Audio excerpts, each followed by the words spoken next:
Grupo es un colectivo integrado por Aminta de Cárdenas, Sol Beifón, Lester Álvarez y Julio Villasal, un servidor. Somos un colectivo creativo integrado por personas que provenimos de las artes visuales. Lester y yo somos artistas visuales, Sol Beifón es curadora y Aminta de Cárdenas, que tiene una vasta experiencia en la edición audiovisual y la producción específicamente de eventos que tienen que ver con la música.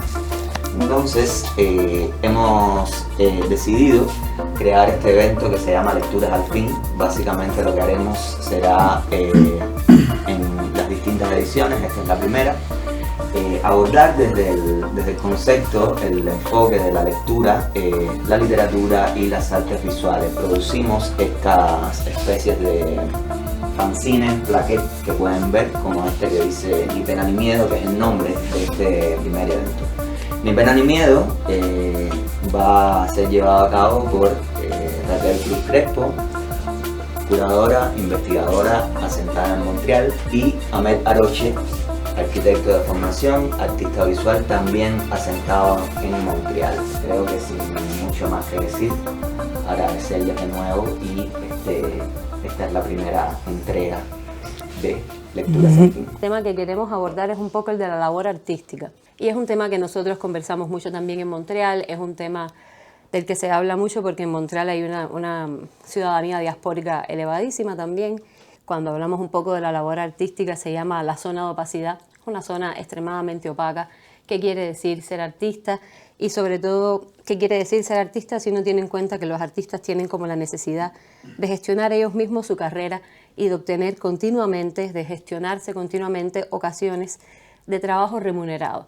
¿Es que son emprendedores o es que algunos ya tienen como una visión de rentabilizar o no su obra? Lo cual, bueno, en fin, por eso le llamamos zona de opacidad. Es un territorio bien peliagudo, bien complicado. Había dicho que, como todo lo que es opaco, en esa zona donde las respuestas son como proyectiles que atraviesan cuerpos, hay mucha confusión y hay dicha y placer y desventaja y lujuria y dinero, y se lucra, y se sabe que en la zona de opacidad en la que se define la labor artística como en la política, lo más importante es siempre lo que no se ve.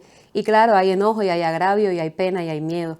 Y entonces estas lecturas son un poco como para permitirnos entender o hablar un poco de esa zona. Quiero empezar con el mejor trabajo del mundo, que es una instalación, es una obra y es un trabajo de investigación de Cristina Garrido del 2021.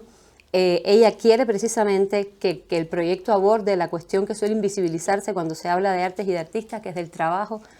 Ella dice que los testimonios que llegan a nosotros son siempre los de éxito, creadores cuyo arduo trabajo y perseverancia fueron recompensados en forma de reconocimiento.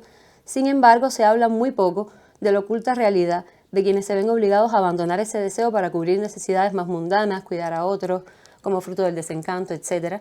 Y ella realizó durante 2 años entrevistas, y lo que voy a leer entonces es como las voces, ¿no?, de esas entrevistas, en la que ella se acercó a figuras como artistas que estaban activos en los años 80 del mundo de las artes visuales español y que se vieron obligados a interrumpir su producción artística o a dejar de participar en la vida artística pública. A Cristina la conocimos en La Habana, cuando fue por allá con el intercambio de artista para artista, ¿no? Y bueno, desde ese momento nos conocemos. ¿Me habré convertido en un desartista? ¿Hago actos de arte contra el arte? ¿Qué sentido tiene que yo siga haciendo arte si no lo voy a poder enseñar y vaya llenando habitación tras habitación si casi nadie lo ha visto? Cuando estás bloqueada, te duele el arte de los demás. A mí me tenían que haber dejado en una caverna yo sola con mis cosas, y entonces venir a la gente a recoger algo como el que me diga, explícame de qué va. Y yo le hubiera dicho, mira, te escribo algo, va de esto, y cuéntaselo a quien te dé la gana.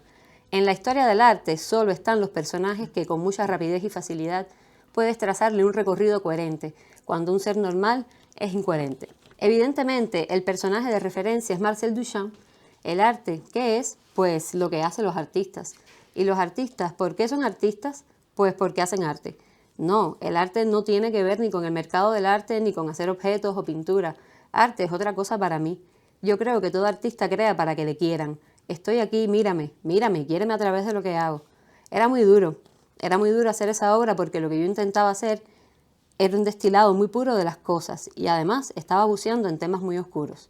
Al final, acabé haciendo un tipo de figuración moderadamente ortodoxa que, por un lado, tenía temas que, digamos, producían cierta urticaria, y luego acabé siendo arte erótico en pintura.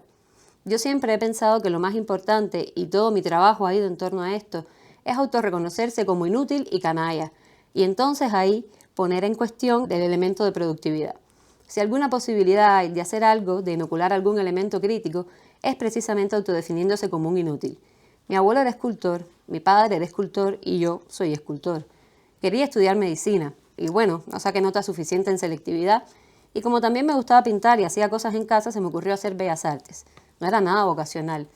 Bueno, en mi casa se pintaba y eso es lo que yo he visto desde que era muy chiquitito. Y me acuerdo que cogí escultura porque pensé, de todo lo que hay, es lo que menos entiendo. Es lo que me parecía más intrigante, lo más difícil de comprender para mí. Mira, yo era más pobre que las ratas. Yo estaba muy quemada y odiaba el mundo. Yo estaba trabajando de asistente en una casa y cuidando niños por las noches. Claro, es que la Facultad de Bellas Artes estaba llena de pijos. A ver, ¿quién podía irse a estudiar arte? ¿Quién iba a estudiar arte, no? Yo, cuando nació mi hijo, al poco tiempo me separé y eso fue como un drama personal, porque yo necesitaba aportar dinero para mi hijo. Entonces, esta cosa del mundo del arte que requiere como un cierto relax vital me resultaba muy superficial, por así decirlo. Y el arte sí que lo puedes retrasar una semana o 2 semanas, un mes, y entonces se va haciendo un trasvase de necesidades y de tiempo desde esa vocación inicial o ilusión de ser artista.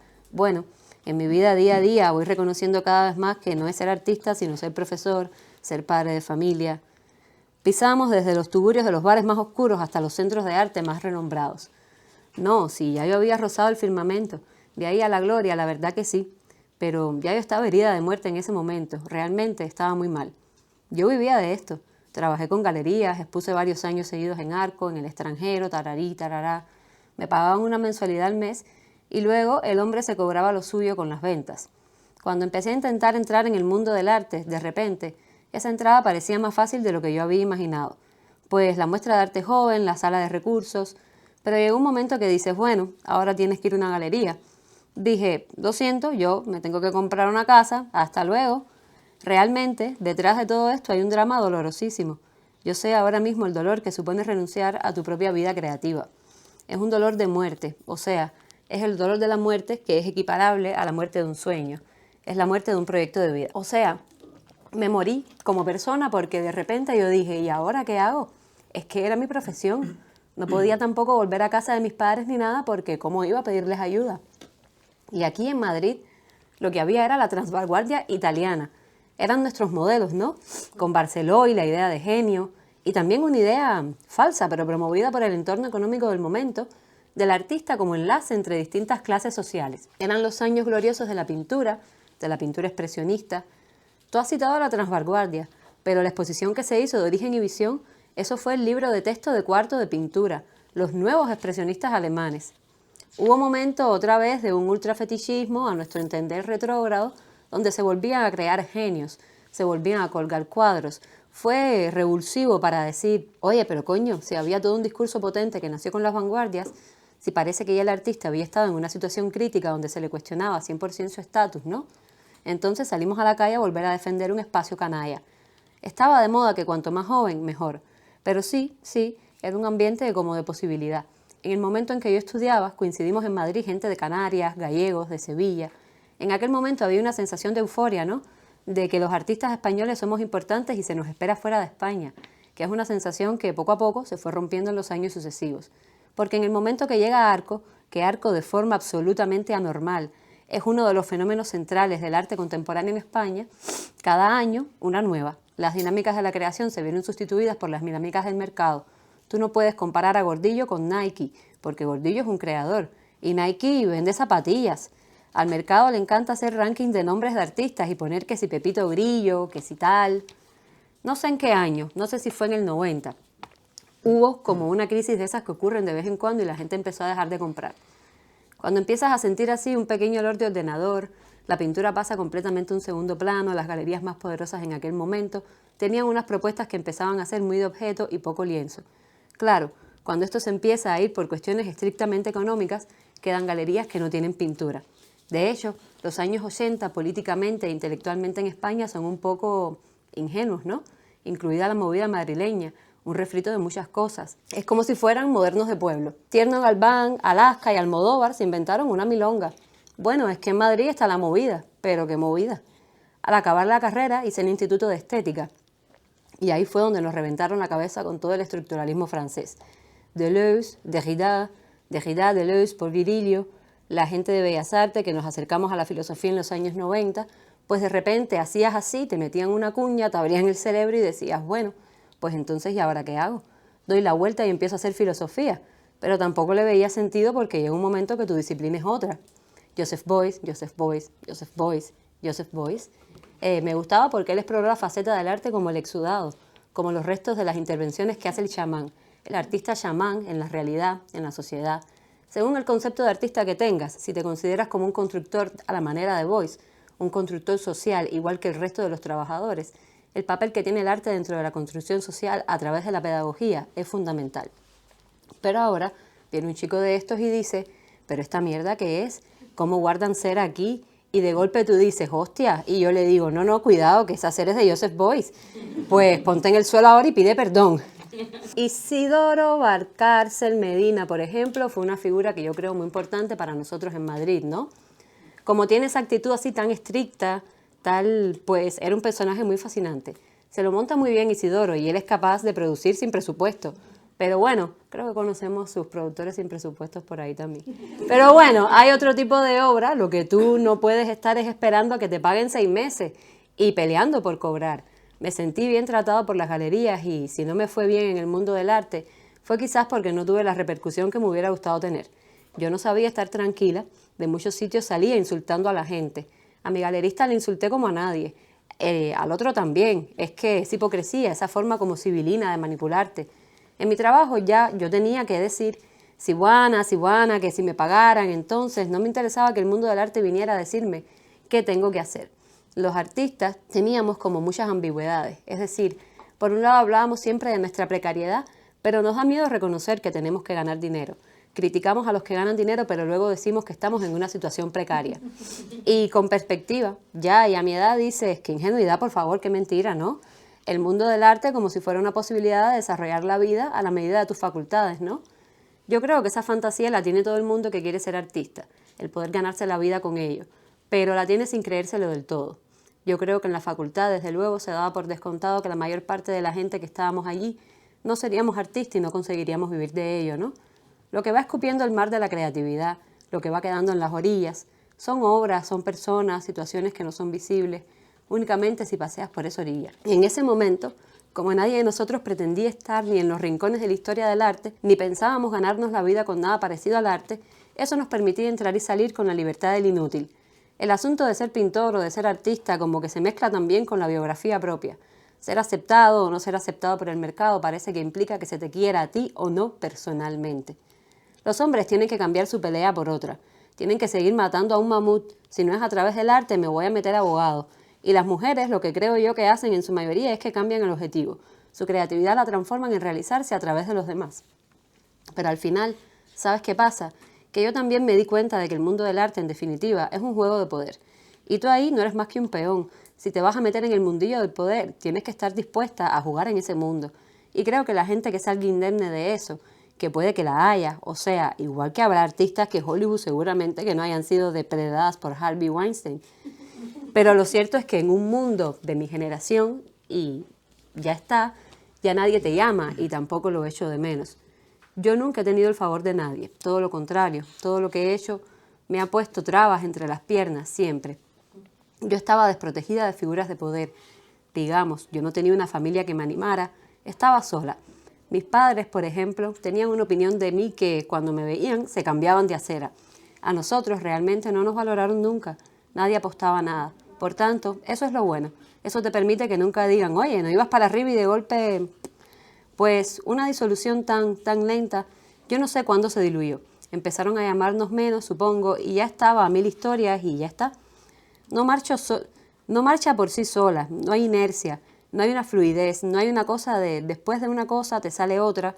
te das cuenta de que el esfuerzo ya no es solo encontrar horas para hacer arte, sino conseguir que el arte que estás haciendo tenga visibilidad. Era como que había dado todos los pasos, había hecho todos los deberes, entre comillas, y estaba totalmente estancado. No conseguía avanzar. Y fue pues una salida de golpe, un poco traumática porque no lo tenía previsto. Y también contemplaba como el fracaso. Eso de dar clases era como lo último. Y de hecho mis compañeros todos han seguido más o menos de pintores aquí en Madrid. Pero yo no puedo hacerlo.